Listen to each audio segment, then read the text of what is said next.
tasted and seen, yet questioned it all, still you remain. Chased empty dreams, ran from your call, and turned back again. There's no other treasure on earth that amounts to your love, and I know, even if everything I know is taken away, I won't lose hope. I'll cling to the one who won't let go.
Selamat pagi Bapak Ibu yang dikasihi Tuhan Yesus Kristus.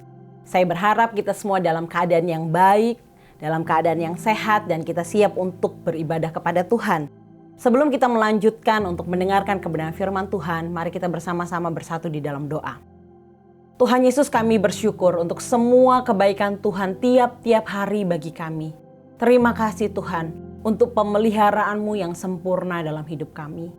Kami sadar kami manusia yang penuh dengan dosa. Karena itu ampuni kami Tuhan, layakkan kami lagi Tuhan, untuk kami boleh duduk diam di kaki-Mu. Kami rindu untuk mendengar lagi suara-Mu. Pimpin kami Tuhan dalam menjalani kehidupan ini, agar kami boleh hidup berkenan sesuai dengan kehendak-Mu saja. Berkati hamba yang menyampaikan, berkati setiap kami dimanapun kami berada yang mendengarkan firman Tuhan ini. Tuhan mampukan kami untuk boleh mengerti, Tuhan mampukan kami untuk boleh melakukannya. Setiap fasilitas yang kami gunakan, Tuhan berkati, untuk boleh memperlancar jalannya ibadah ini. Di dalam nama Tuhan Yesus Kristus kami berdoa dan kami siap untuk mendengar firman Tuhan. Haleluya, amin. Bapak Ibu, kita masih sama-sama belajar dari kitab Amsal dan pagi hari ini kita akan sama-sama buka Alkitab kita dari Amsal 6 ayat 12 sampai 15. Saya akan bacakan bagi kita. Tak bergunalah dan jahatlah orang yang hidup dengan mulut serong, yang mengedipkan matanya, yang bermain kaki dan menunjuk-nunjuk dengan jari, yang hatinya mengandung tipu muslihat, yang senantiasa merencanakan kejahatan, dan yang menimbulkan pertengkaran. Itulah sebabnya ia ditimpa kebinasaan dengan tiba-tiba, sesaat saja ia diremukkan tanpa dapat dipulihkan lagi. Pada tahun 1996, Bapak Ibu, seorang peneliti bernama Bella De Paulo mengatakan orang umumnya berbohong itu 1-2 kali dalam sehari. Jadi dalam satu hari penelitiannya ini mengatakan seseorang itu mengatakan kebohongan 1-2 kali. Hal ini ditemukan setelah mengajukan pertanyaan kepada responden selama sepekan. Kemudian tiap kali orang tersebut berbohong, dia harus mencatat. Termasuk kebohongan yang dianggap untuk kebaikan. Dari 147 responden dalam penelitian tersebut, hanya 7 yang berani bilang mereka sama sekali tidak mengucapkan kebohongan. 1 kali pun nggak ada. Itu pun peneliti hanya bisa menebak jika mereka memang benar-benar jujur gitu ya ketika bilang mereka nggak berbohong sama sekali. Nah Bapak Ibu, di ayat 12 ini ada kata-kata tak berguna dan jahatlah orang yang hidup dengan mulut serong. Nah sebelum kita membahas mulut serong ini, kalimat di depannya berkata tak bergunalah dan jahatlah. Kata tidak berguna atau tidak berharga ini punya akar kata yang secara harafiah artinya tidak menguntungkan. Nah ketika kita baca kitab Amsal, kita tahu Bapak Ibu bahwa hikmat itu memberikan banyak keuntungan bagi orang yang mencarinya, bagi orang yang memilikinya. Namun sebaliknya Bapak Ibu, orang yang mengabaikan hikmat, orang yang hidup dalam kefasikan, orang yang hidup dalam kejahatan, firman Tuhan berkata tak berguna. Artinya apa? Orang yang hidup fasik itu sama sekali tidak menguntungkan dan sama sekali tidak berharga. Orang yang mengabaikan hikmat malah hidup sebaliknya dari hikmat. Orang yang hidup dalam hikmat, hidup dalam takut Tuhan, banyak keuntungannya. Tetapi orang yang sebaliknya memilih untuk hidup dalam kefasikan, hidup dalam kejahatan, itu sama sekali tidak menguntungkan, sama sekali tidak berharga, dan sama sekali tidak ada gunanya. Karena itu yang tak berguna dan orang yang jahat ini orang yang seperti apa Bapak Ibu? Paling tidak melalui 4 ayat ini ada 3 gambaran orang fasik. Ada 3 gambaran cara hidup yang sama sekali tidak berguna. Cara hidup yang sama sekali tidak ada untungnya. Yang berkebalikan dari hikmat Tuhan. Yang pertama adalah 3 gambaran karakter buruk orang fasik. Hidup dengan mulut serong. Dalam terjemahan lama, mulut serong ini diartikan jahatlah dan fasiklah orang yang berjalan sambil membawa mulut yang putar balik. Artinya apa Bapak Ibu? Orang yang putar balik ini dalam bahasa aslinya, bahasa Ibrani itu ikweshut. Ini hanya ditemukan 2 kali di dalam seluruh kitab suci. Dan di sini dan juga di Amsal 4 ayat 24 itu artinya adalah bengkok. Jadi mulut serong ini bahasa Ibraninya aslinya adalah bengkok atau licik. Nah keduanya ini menuju kepada sifat mulut. Bapak Ibu bayangkan seseorang yang punya mulut yang bengkok atau licik.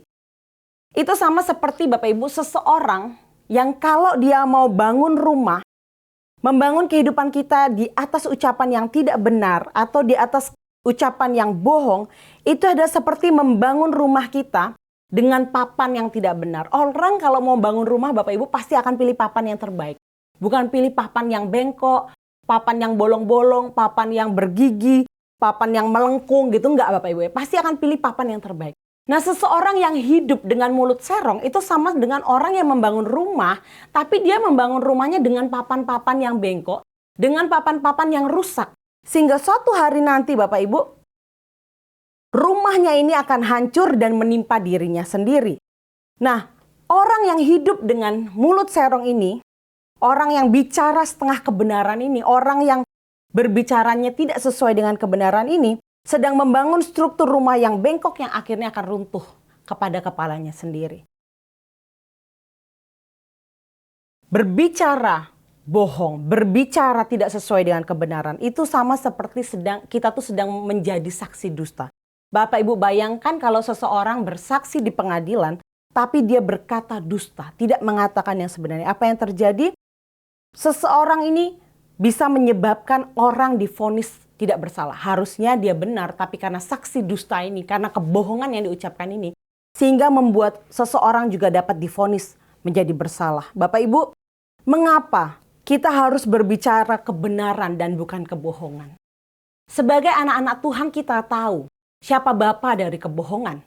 Bapa dari segala kebohongan yaitu iblis. Sehingga sebagai anak-anak Tuhan, kita harus berbicara yang benar. Kita harus berbicara yang jujur, bukan memiliki mulut yang serong. Kita harus berbicara kebenaran dan bukan kebohongan. Mengapa? Karena yang pertama, kebohongan hanya menguntungkan dalam jangka waktu yang pendek atau short term benefits ya Bapak Ibu. Biasanya orang berbohong itu ingin menyelamatkan dirinya dari situasi tertentu. Oh, saat ini dia menghadapi situasi ini. Untuk dia bisa menyelamatkan dirinya, dia harus berbohong pada saat itu untuk menyelamatkan dirinya saat itu Bapak Ibu ya. Jadi itu hanya dalam jangka waktu yang pendek dia bisa menyelamatkan dirinya. Sehingga kebohongan hanya menguntungkan dalam jangka waktu yang pendek. Selain itu Bapak Ibu, orang yang sudah memulai untuk berbohong, ada istilahnya yaitu lingkaran kebohongan. Sehingga dia untuk menutupi kebohongan yang satu, keburu ketahuan Bapak Ibu, dia membuat kebohongan yang lain untuk menutupi kebohongan ini. Dan untuk menutupi kebohongan ini, dia harus membuat kebohongan lagi. Hingga mungkin 100 kali lebih untuk kebohongan hanya menutupi yang satu itu tadi. Seandainya dia tidak pernah melakukan yang satu ini, mungkin 100 kebohongan lebih tadi tidak akan pernah terjadi. Sehingga Bapak Ibu yang pertama yaitu kebohongan hanya memberikan keuntungan dalam jangka waktu yang pendek saja. Orang yang berbohong, orang yang mengatakan yang tidak benar ini Bapak Ibu, perkataannya tidak akan dituruti dan dipercayai orang lain. Relasi itu hanya sekejap mata. Artinya hanya satu kali orang berhubungan dengannya. Dan segera akan ditinggalkan. Orang tidak akan datang kedua kali kepada mereka. Bayangkan misalnya Bapak Ibu bertemu dengan orang. Dan orang itu berbohong. Apakah Bapak Ibu kira-kira besoknya lagi mau ketemu dia Bapak Ibu? Mau percaya 100% lagi sama dia? Saya yakin nggak Bapak Ibu? Mungkin jadi berkurang 70%, berkurang lagi 60%, berkurang 50%. Hingga akhirnya kayaknya kalau dia ngomong udahlah nggak usah dipercaya. Itu bohong. Sehingga Bapak Ibu kebohongan tidak ada untungnya. Mungkin menguntungkan pada saat momen tertentu itu aja menyelamatkan dia. Tapi tidak dalam jangka waktu yang panjang. Yang kedua Bapak Ibu, mengapa kita harus mengatakan kebenaran? Amsal 12 ayat 19 berkata, bibir yang mengatakan kebenaran tetap untuk selama-lamanya. Tetapi lidah dusta hanya untuk sekejap mata. Ini adalah long term peace Bapak Ibu ya. Dan the truth sets people free. Maksudnya adalah ada jangka waktu yang panjang untuk memberikan kita kedamaian dalam jangka waktu yang panjang. Dan juga secara hati nurani itu benar-benar memberikan kita kebebasan. Mungkin kebenaran, perkataan jujur kita tidak diterima oleh orang lain pada saat itu. Orang lain, enggak lah. Dan tidak menyenangkan Bapak Ibu. Banyak perkataan benar itu tidak menyenangkan. Justru perkataan yang manis-manis, yang penuh kebohongan itu menyenangkan. Tapi perkataan benar itu belum tentu menyenangkan. Tapi Bapak Ibu percayalah ketika kita mengatakan yang benar, Amsal berkata, yang mengatakan kebenaran tetap untuk selama-lamanya. Artinya apa Bapak Ibu? Perkataan orang itu akan dipegang orang lain menjadi satu kepercayaan. Perkataan itu punya otoritas atau kuasa untuk dituruti orang lain. Dan tak seorang pun meragukan kata-kata yang mengandung kebenaran. Orang yang bibirnya mengatakan kebenaran pasti akan dibuktikan dalam kenyataan yang benar. Mungkin tidak saat ini Bapak Ibu. Tapi kebenaran itu akan timbul dengan sendirinya. Tidak perlu takut Bapak Ibu, mungkin saat ini tidak diterima. Tapi kebenaran itu pasti akan nyata pada waktunya. Sama seperti kebohongan Bapak, itu sama dengan kita menutup bangkai, suatu hari pasti akan tercium baunya. Sama dengan kebenaran Bapak Ibu, tidak akan pernah bisa ditutupi, kebenaran akan muncul pada waktunya juga. Karena itu penting untuk kita selalu mengatakan yang benar. Dan yang ketiga, mengapa kita juga harus mengatakan kebenaran dan bukan kebohongan. Amsal 18 ayat 21 mengatakan, hidup dan mati dikuasai lidah. Siapa suka menggemakannya akan memakan buahnya. Ketika orang memilih untuk berbohong, memilih untuk hidup dengan mulut serong, firman Tuhan mengatakan akan memakan buahnya, akan ada konsekuensinya. Salomo mengajarkan bahwa akan ada hukuman bagi yang berbohong. Apa Bapak Ibu? Yaitu hilangnya kepercayaan orang lain dan reputasi. Ada sebuah kisah mengenai seorang anak yang dia suka banget mengatakan kebohongan. Dan ayahnya ini ingin mengajarkan dia sesuatu. Ayahnya membawa sebuah wood yang baru dan memasukkan paku atau memaku papan ini Bapak Ibu dengan paku sebanyak 10 kali. Ayahnya kemudian memanggil anaknya dan ayahnya ini bilang, nak baru-baru ini kamu mengatakan kebohongan paling enggak 10 kebohongan. Dan ayah mau kamu pergi untuk meminta maaf atas kebohongan itu. Anaknya pergi minta maaf, kemudian anaknya datang kembali kepada ayahnya bilang, ayah saya sudah meminta maaf untuk kebohongan yang sudah saya lakukan. Kemudian ayahnya membawa dia untuk melihat kepada papan yang sudah dipaku 10 tadi. Kemudian ayahnya bilang, oke, kamu sudah minta maaf, sekarang saatnya kita mencabut paku-paku ini. Kemudian anaknya mencabut paku-paku ini tadi dari papannya. Kemudian anaknya bilang, ya saya sudah minta maaf dan sekarang di papan ini sudah tidak ada pakunya lagi. Kemudian ayahnya ini mengatakan, nak, ayah ingin kamu belajar sesuatu. Kamu lihat memang papan ini sudah tidak ada pakunya lagi. Tapi kamu lihat di situ ada bolongnya, di situ ada bekasnya. Demikian juga ketika kamu menancapkan kebohongan kepada tiap-tiap orang. Mungkin kamu sudah minta maaf, mungkin sudah hilang pakunya, tapi lihat, ada bekasnya, ada bolongnya. Sama dengan kehidupan kita. Ketika kita berbohong kepada orang lain, itu sama dengan kita menancapkan Bapak Ibu paku yang selalu akan ada bekasnya. Bahkan mungkin kita akan dicap selamanya menjadi seorang pembohong. Karena itu firman Tuhan tidak pernah salah Bapak Ibu. Hidup dan mati dikuasai lidah. Artinya apa? Siapa suka menggemakan akan memakan buahnya.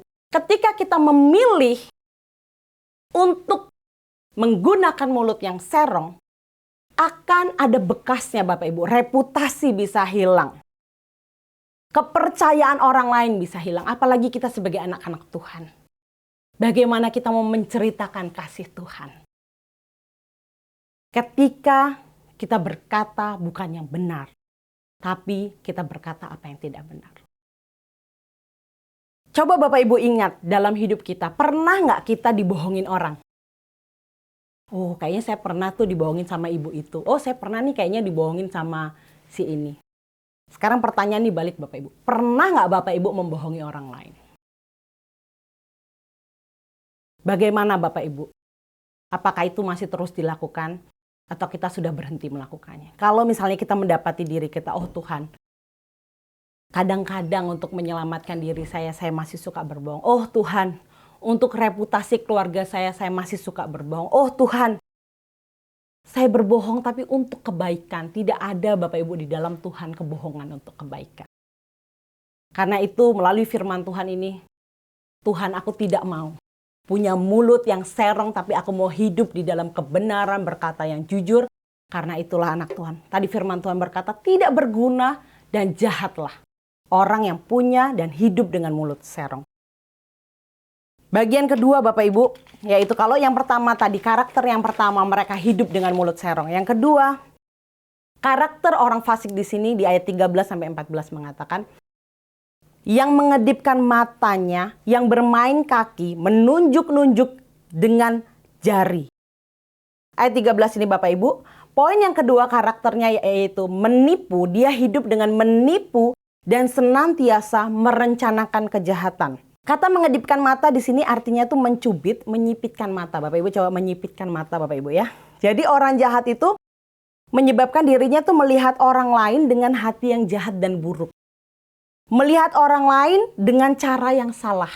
Matanya tidak terbuka sepenuhnya untuk mengamati kenyataan hanya melalui dirinya sendiri. Dia juga bisa mengedipkan mata pada teman-temannya untuk memberi isyarat bahwa dia menipu orang lain dan mengajak rekan-rekannya untuk mendukung dia untuk melancarkan aksi penipuannya ini. Bapak Ibu, dalam terjemahan yang lain ayat 13 ini berkata demikian. Dia juga menggunakan mata, kaki, dan jarinya. Mereka mengedipkan mata atau membuat isyarat kecil dengan tangan atau kaki supaya rekannya ini membantu dalam penipuan. Bapak Ibu yang ingat kalau misalnya dulu suka ke pasar di Indonesia, terus misalnya Bapak Ibu nawar harga. Kemudian ada penjual-penjual yang dia mengedipkan matanya. Gitu ya Bapak Ibu ya, atau apa? Kasih kode-kode atau kakinya gitu Bapak Ibu. Mungkin Bapak Ibu pernah ngalamin itu. Ini kenapa ya matanya kok dikedip-kedipkan atau mungkin tangannya atau kakinya Bapak Ibu. Mereka sedang melakukan apa? Satu penipuan yang mungkin ya ada juga Bapak Ibu orang yang kasih kode atau isyarat ini kedipkan mata untuk maksud yang baik. Tapi juga banyak yang menggunakan Bapak Ibu kode-kode bahasa isyarat ini untuk melancarkan aksinya, untuk melakukan operasi penipuannya Bapak Ibu. Bersepakat berbohong, menipu, melakukan tipu muslihat. Dan selama peradaban masih ada, penipuan itu akan terus ada dimanapun berada. Dan penipuannya sampai sekarang bukan makin menurun Bapak Ibu. Teknologi berkembang, penipuan yang terjadi juga semakin apa? Semakin berkembang, manusia juga semakin ahli dalam menciptakan bagaimana cara menipu orang. Banyak orang kehilangan ribuan dolar, jutaan rupiah hilang dengan cara penipuan. Ada yang lewat SMS, aduh ibu ini saya adalah dari rumah sakit, berbeda anaknya ibu kecelakaan dan minta ditransfer untuk biaya operasi. Orang tuanya udah nangis-nangis, cepet-cepet transfer, ternyata itu bukan anaknya yang kecelakaan. Wah Bapak Ibu, teknologi makin berkembang, bukannya makin menurun ya penipuan. Tapi penipuan makin dahsyat. Dimanapun berada Bapak Ibu, tidak hanya di dunia ini saja, di luar gereja saja. Di dalam gereja juga banyak penipuan-penipuan yang terjadi Bapak Ibu. Iblis ada di mana-mana. Berusaha untuk membuat manusia juga melakukan penipuan. Kenapa? Karena penipuan itu orang yang ditipu Bapak Ibu jatuh. Kemudian orang yang melakukan penipuan ini banyak mengalami keuntungan. Banyak keuntungan yang dia dapat.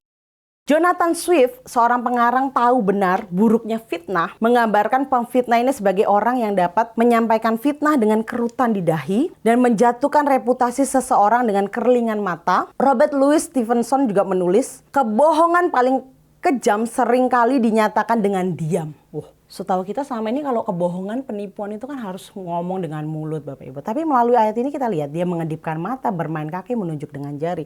Dan Robert ini mengatakan, kebohongan paling kejam itu seringkali dinyatakan dengan diam. Ketika seseorang sedang diserang dalam perdebatan, para pendengar dapat ikut menyerang hanya melalui anggukan, artinya menyetujui. Kitab Amsal menceritakan orang zaman kuno menggunakan bahasa tubuh untuk menghancurkan sesamanya. Melalui ayat ini Bapak Ibu ya. Mereka memfitnah dengan mengerlingkan mata, memberi isyarat, kemudian mengangkat bahu. Saya juga nggak tahu gitu ya. Mengangkat bahu, mulut nggak perlu ngomong Bapak Ibu. Mengangkat bahu menggunakan isyarat agar mereka merasa aman. Kejahatan dalam bentuk gerakan isyarat atau kerlingan mata ini sangat sulit untuk dibuktikan. Tindakan mereka tidak kentara, tetapi sama mematikannya dengan peluru yang menembus jantung. Sehingga Bapak Ibu menipu melalui ayat ini apa? Dia menggunakan seluruh tubuhnya, menggunakan anggota tubuhnya, tidak hanya mulut. Kalau yang pertama tadi menggunakan mulut serong. Yang kedua ini Bapak Ibu, dia tidak menggunakan mulutnya, tapi menggunakan anggota tubuh yang lain untuk menipu. Bahkan dia memberikan isyarat kepada rekannya, mengajak orang lain juga untuk menipu Bapak Ibu. Surat Korintus mengatakan orang cabul, penyembah berhala, orang berzina, banci, orang pemburit, pencuri, orang kikir, pemabuk, pemfitnah, dan penipu tidak akan mendapat bagian dalam kerajaan Allah. Bapak Ibu, menipu itu oke, oh Tuhan aku gak berzina, oh Tuhan aku bukan banci, oh Tuhan aku bukan pencuri, oh Tuhan aku tidak orang kikir. Aku juga bukan pemabuk, aku juga bukan pemfitnah. Tapi firman Tuhan berkata apa? Dan penipu. Menipu itu sama saja parahnya dengan menyembah berhala. Sama parahnya dengan percabulan, perzinahan, pencuri, pemabuk, pelit, dan sebagainya Bapak Ibu. Semuanya itu sama-sama apa? Ayat ini mengatakan sama-sama tidak mendapat bagian dalam kerajaan Allah. Karena itu Bapak Ibu, kita tahu biasanya orang yang menipu, dia akan berusaha menutup erat-erat penipuannya. Dan meski seseorang bisa menyimpan rapi segala bentuk penipuan, walaupun seseorang bisa menipu banyak orang lewat berbagai muslihat jahat, sekiranya pun seseorang itu bisa menutup rapat isi hatinya, namun ingatlah bahwa tidak ada satu hal pun yang tersembunyi di hadapan Allah. 1 Tawarik 28 ayat 9 berkata, sebab Tuhan menyelidiki segala hati dan mengerti segala niat dan cita-cita. Bapak Ibu tidak perlu menipu untuk bisa hidup. Tidak perlu menipu untuk kita bisa sukses. Tidak perlu menipu untuk kita bisa hidup layak. Tidak ada satupun alasan yang bisa membenarkan penipuan di hadapan Allah. Tuhan sangat membenci dosa penipuan. Bahkan Tuhan berkata tidak mendapatkan kerajaan Allah.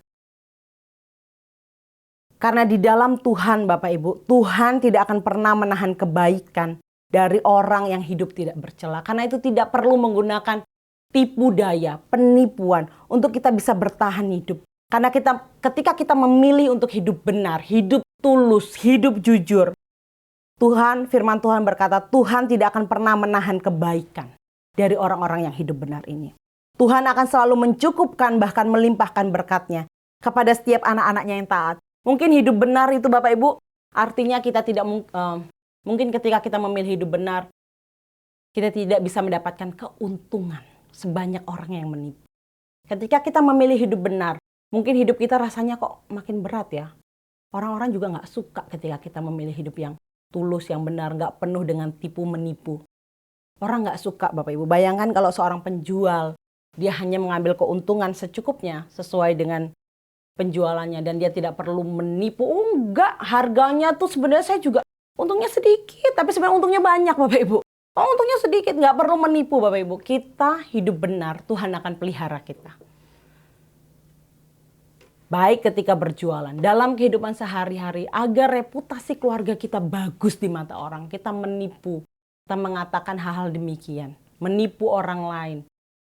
Di hadapan Tuhan tidak ada satupun yang tersembunyi dan Tuhan menginginkan hati kita, bukan hati yang penuh dengan tipu muslihat, tapi hati yang didapati, hati yang tulus, hati yang benar Bapak Ibu. Selalu ada konsekuensi ketika melakukan penipuan. Di dalam Alkitab, Kejadian 29 kita tahu Yakub telah menipu ayahnya ya, dia berpura-pura menjadi kakaknya yaitu Esau. Dia menipu ayahnya. Kemudian di kemudian hari kita tahu ceritanya. Yakub ditipu oleh mertuanya. Tidak hanya berhenti di situ Bapak Ibu. Yakub sudah ditipu mertuanya di masa tuanya. Dia juga ditipu oleh anak-anaknya. Mengatakan bahwa Yusuf sudah meninggal. Bapak Ibu kita tahu bahwa ketika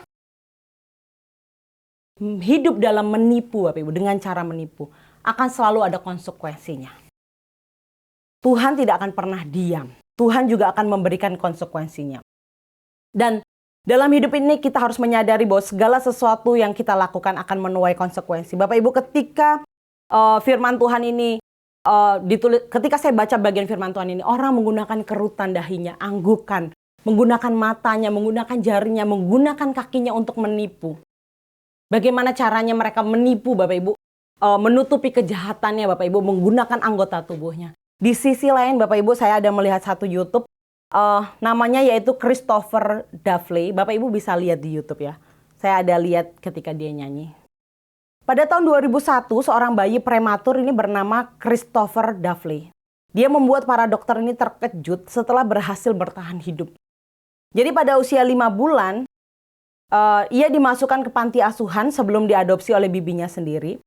Nah, seorang guru menemukan bahwa pada usia 4 tahun, Christopher ini dapat bernyanyi dengan nada sempurna. Meski ia buta, Bapak Ibu nggak hanya buta, kita tahu orang yang buta pun, kita tahu Bapak Ibu orang yang, kita pernah melihat orang yang buta Bapak Ibu ya, tunanetra. Itu juga bukan hal yang mudah. Nah, Christopher Davley ini, dia tidak hanya buta, tapi dia juga mengidap autisme. Nah, 6 tahun kemudian di gereja, Ia berdiri di atas panggung dan dia menyanyikan lagu Open the Eyes of My Heart. Videonya ditonton oleh jutaan orang dan pada tahun 2020 ia menyatakan keinginannya untuk menjadi duta penyandang disabilitas. Bapak Ibu, Christopher ini lahir ketika dalam kandungan dia terkena drugs ya, obat-obatan dari orang tuanya sehingga membuat dia tuh lahir prematur kecil dan dokter juga kaget kenapa kok bisa ya dia bertahan hidup.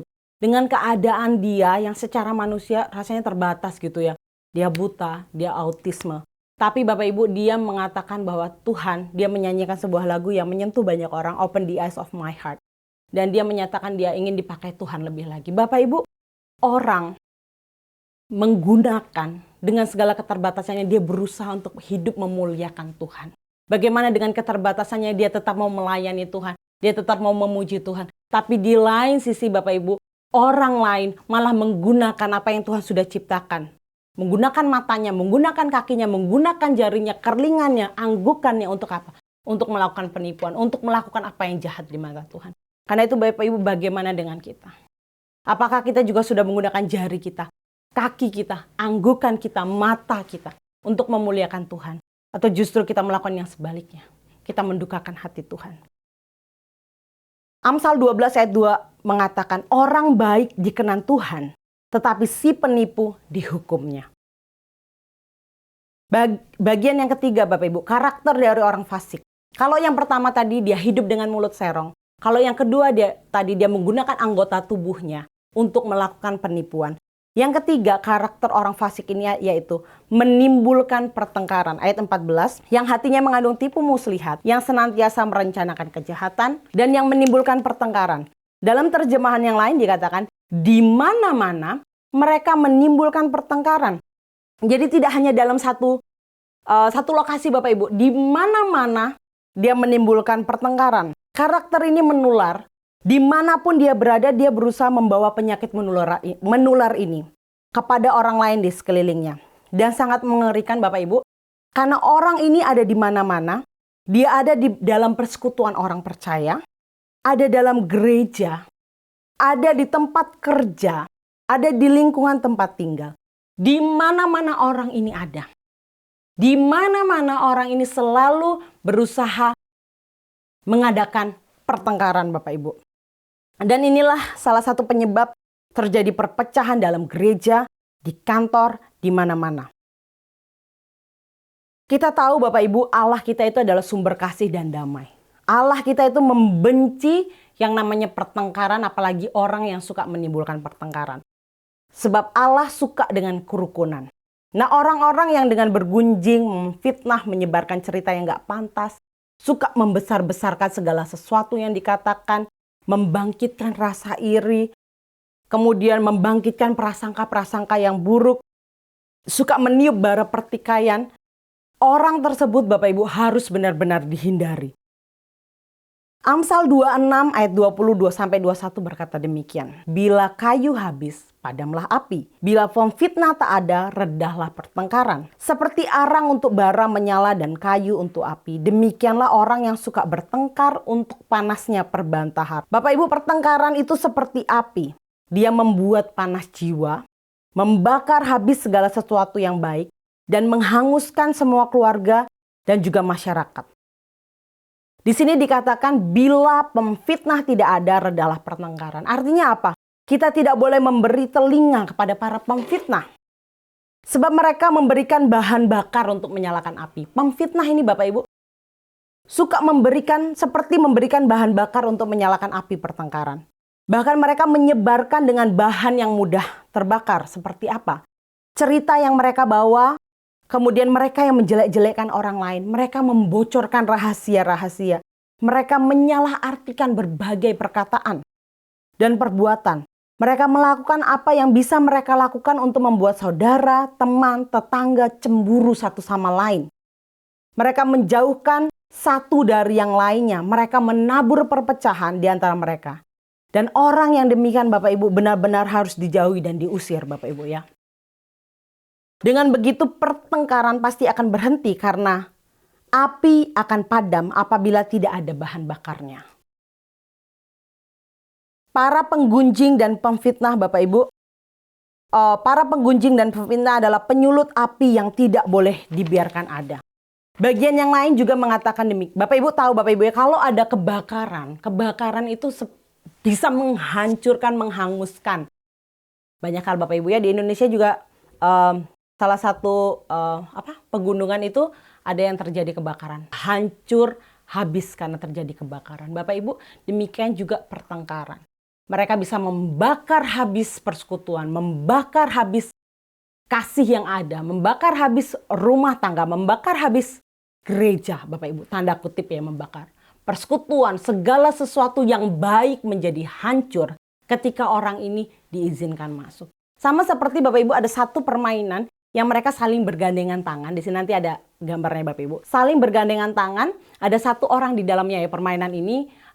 Beberapa orang mereka saling bergandengan tangan, kemudian ada satu orang yang di dalamnya. Mereka harus berusaha menjaga yang satu orang di dalam ini supaya satu orang yang ada di luar yang berusaha untuk masuk atau memegang yang di dalam ini nggak kepegang gitu Bapak Ibu. Sama-sama mereka bergandengan tangan, duduk, berdiri gitu ya, jongkok, berdiri begitu Bapak Ibu. Dan ketika Bapak Ibu orang yang suka menimbulkan pertengkaran ini diizinkan masuk, itu sama seperti itu Bapak Ibu. Langsung kalah. Langsung artinya apa? Langsung persekutuan itu, kekuatan itu, semua hal yang baik itu hancur Bapak Ibu. Karena itu kalau kita mendapati, mungkin diri kita atau teman kita atau seseorang kita tahu, kok orang ini suka banget menceritakan fitnah, kok orang ini suka banget menceritakan gosip, kok orang ini suka banget menjelekkan orang, kok ini suka banget membesar-besarkan segala sesuatu. Bapak Ibu hentikan itu. Bapak Ibu harus tegur dengan halus, atau Bapak Ibu harus sebisa mungkin tidak bergaul dengan orang yang seperti itu. Karena sekali orang itu diizinkan masuk Bapak Ibu, sekali kita mempercayai perkataan orang itu, hancurlah persekutuan yang ada, hancurlah hubungan yang baik itu. Di dalam Amsal 17:14 berkata, memulai pertengkaran adalah seperti membuka jalan air. Jadi undurlah sebelum perbantahan dimulai. Di New York Bapak Ibu lagi ada banjir Bapak Ibu ya. Bapak Ibu bayangkan firman Tuhan berkata seperti membuka jalan air. Apa yang terjadi Bapak Ibu? Bisa banjir, air itu bisa kemana-mana. Apa yang terjadi ketika banjir Bapak Ibu? Banyak hal menjadi rusak Bapak Ibu. Banyak hal menjadi terganggu Bapak Ibu. Satu sisi digambarkan seperti kebakaran. Tapi satu sisi pertengkaran ini juga digambarkan seperti jalan air yang dibuka. Akan terjadi kebanjiran di mana-mana. Ada banyak hal yang akhirnya menjadi rusak Bapak Ibu. Karena itu pertengkaran, orang Bapak Ibu yang menimbulkan pertengkaran di antara saudara harus benar-benar kita jauhkan. Sebisa mungkin tidak ada hal itu di dalam persekutuan. Dan yang terakhir Bapak Ibu berbicara mengenai konsekuensi di ayat 15. Itulah sebabnya ia ditimpa kebinasaan dengan tiba-tiba. Sesaat saja ia diremukkan tanpa dapat dipulihkan lagi. Kata diremukkan ini mengandung arti bencana, kehancuran, kesusahan. Dan secara harfiah diartikan membungkuk di bawah beban berat, rusak, hancur berkeping-keping, hancur, pecah, hebat. Konsekuensi bagi orang fasik, konsekuensi bagi orang yang hidup dengan mulut serong. Hidup dengan menipu Bapak Ibu, menggunakan anggota tubuhnya untuk menipu. Hidup dengan menimbulkan pertengkaran di mana-mana. Firman Tuhan mengatakan mereka akan mengalami kebinasaan, diremukkan tanpa dapat dipulihkan lagi. Artinya apa? Yang pertama, tanpa peringatan Bapak Ibu, kehancuran itu akan datang tiba-tiba. Kadang-kala kalau ada bencana Bapak Ibu, kita sering mendapatkan peringatan. Oh, akan ada ini banjir, akan ada gempa bumi. Kita mendapat peringatan Bapak Ibu ya, sehingga kita melakukan tindakan sesuatu agar kita tidak kena bencana itu. Tetapi untuk orang fasik ini satu bencana yang tanpa peringatan, gak ada peringatan. Dan akan datang, diremukkan tanpa dapat dipulihkan lagi. Yang kedua, tanpa kelegaan. Maksudnya apa? Ia diremukkan tanpa dapat dipulihkan lagi. Dalam Daniel 11 dikatakan ia akan menemukan ajalnya dan tidak ada seorang pun yang dapat menolongnya. Tidak ada obatnya Bapak Ibu. Langsung binasa, langsung diremukkan, hancur berkeping-keping. Kadang kita mikir orang yang hidupnya bohong, dia udah menipu bahkan kaya raya. Dia suka banget menyebarkan gosip, malah temennya banyak Bapak Ibu. Orang yang suka menyebarkan gosip itu kan seru Bapak Ibu ya. Temennya malah banyak. Orang yang bohong kok hidupnya baik-baik aja. Orang yang menipu kok makin kaya. Sebaliknya dengan orang yang jujur, dengan orang yang gak menipu, yang tulus, orang yang hidup damai, kok rasa-rasanya jomplang ya Tuhan. Tapi firman Tuhan gak pernah salah Bapak Ibu. Firman Tuhan ya dan amin. Mereka akan dihancurkan, kebinasaan akan datang. Dan mereka tidak dapat dipulihkan lagi. Bukan waktunya kita, tapi waktunya Tuhan. Bukan caranya kita Bapak Ibu, tapi caranya Tuhan. Orang yang tidak bertobat itu Bapak Ibu seperti sudah diingatkan akan bencana alam. Bakal ada bencana. Tapi tidak mau mendengarkan. Bodoh amat sama yang namanya warning, peringatan. Nggak mau mendengarkan Bapak Ibu. Orang yang tidak bertobat setelah dengarkan firman Tuhan itu sama seperti itu. Sudah diingatkan akan ada bencana. Tapi bukannya menyelamatkan diri. Tapi malah tetap diem di situ. Yang terjadi apa Bapak Ibu? Akan binasa dan hancur. Karena itu firman Tuhan mau setiap kali kita mendengarkan firman Tuhan. Tuhan mau kita mengintrospeksi diri kita. Untuk kembali lagi kita duduk diam. Tuhan, selidiki aku, lihat hatiku, lihat hidupku. Apakah aku hidup dengan mulut serong Tuhan? Apakah aku hidup dengan tipu muslihat Tuhan? Apakah aku menjadi salah satu orang yang menimbulkan pertengkaran? Tuhan memanggil kita yaitu sebagai agen pendamai. Bukan agen yang menciptakan pertengkaran. Itu agennya iblis Bapak Ibu. Agennya Tuhan yaitu kita menciptakan kedamaian dimanapun kita berada. Kalau kita lihat api itu cepat dimatikan Bapak Ibu. Bukan dikasih bahan bakar makin hebat Bapak Ibu ya. Itu agennya iblis bukan agennya Tuhan. Bapak Ibu, perkataan kita, mulut kita ini, kita bisa pilih, kita bukan robot Bapak Ibu. Tuhan kasih mulut kita, Tuhan juga kasih kebebasan kita untuk berbicara. Ya. Perkataan itu adalah benih. Apa yang kita katakan Bapak Ibu, baik itu baik maupun buruk, suatu hari itu akan ada hasilnya ya. Akan ada dampaknya. Kalau di Indonesia terkenal dengan mulutmu harimaumu. Kemudian ya artinya bahwa ya kita harus berhati-hati dengan ucapan kita. Jangan sampai akhirnya berbalik menerkam kita ya. Seperti seekor harimau. Dr. Masaru Emoto, saya akan tutup dengan ini Bapak Ibu ya. Dr. Masaru Emoto, seorang ilmuwan dari Jepang. Selama bertahun-tahun melakukan satu riset atau eksperimen terhadap air. Hasil penelitian ini kemudian dipublikasikan dalam buku yang berjudul The Hidden Message in Water. Nah, dalam buku tersebut ia menjelaskan bahwa ternyata air dapat menyerap, menyimpan, dan bereaksi terhadap emosi manusia yang dipaparkannya terhadap air. Air yang kepadanya diucapkan perkataan yang positif, Bapak Ibu, kita ngomong hal-hal yang positif di air, kata-kata pujian atau suara musik yang indah, maka kristal molekul airnya itu ketika dilihat dengan mikroskop elektron akan menunjukkan suatu konfigurasi yang indah dan menakjubkan. Sebaliknya, air yang kepadanya diekspos perkataan yang negatif, kata-kata yang berisi ekspresi ujaran kebencian, suara musik yang gaduh dan hingar-bingar, maka kristal molekulnya akan bereaksi dengan menampilkan konfigurasi yang berantakan, buruk, bahkan menakutkan. Bapak Ibu menyadari bahwa perkataan itu terhadap kehidupan itu ada dampaknya, baik terhadap orang lain maupun diri kita sendiri. Akan diserap, akan disimpan, dan dalam jangka waktu yang panjang akan mempengaruhi dan berdampak terhadap kehidupan. Karena itu Bapak Ibu, bagaimana dengan perkataan kita, dengan mulut kita? Apakah kita menggunakannya untuk berbohong, mulut serong, menipu, menggunakan perkataan kita untuk menimbulkan pertengkaran, atau kita mendatangkan damai sejahtera bukan pertengkaran? Kita mendatangkan optimisme, bukan pesimisme. Kita mendatangkan kekuatan, bukan kekhawatiran. Kita mendatangkan keberanian, bukan ketakutan. Mendatangkan kasih, bukan kebencian. Lebih dari 150 kali Amsal menyebutkan masalah menggunakan bibir, mulut, dan lidah. Ini menunjukkan bahwa ketiga bagian tubuh ini Bapak Ibu punya pengaruh penting dalam kehidupan manusia. Karena itu Tuhan mau Bapak Ibu kita menggunakan apa yang sudah Tuhan berikan ini. Bukan seperti orang fasik Bapak Ibu, yang tidak ada gunanya dan jahat. Tapi Tuhan mau kita menggunakan mulut kita untuk berkata yang jujur, untuk hidup dalam ketulusan, untuk menimbulkan, menciptakan kedamaian dan juga bukan pertengkaran. Terima kasih Bapak Ibu, demikianlah firman Tuhan. Saya rindu kita kembali dikuatkan, diingatkan, dituntun lagi melalui firman Tuhan ini. Mari kita berdoa. Bapa di surga, kami bersyukur untuk tiap-tiap kesempatan yang Tuhan berikan. Untuk kami boleh mendengar suara Tuhan. Kami seringkali gagal dalam hidup kami ini Tuhan. Kami seringkali menyakitkan hati Tuhan dengan perkataan kami, dengan sikap hati kami, dengan pikiran kami, perbuatan kami. Karena itu bantu kami Tuhan untuk menggunakan perkataan kami, mulut kami.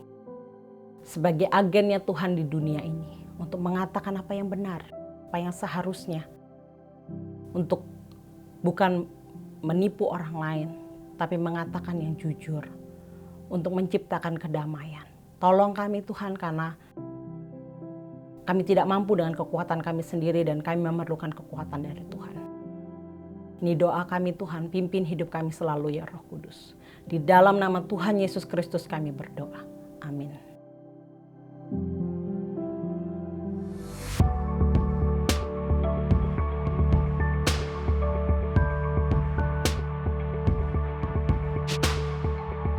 Bapak Ibu sekalian, saya percaya kita semua diberkati dengan khotbah Ibu Fitri tadi.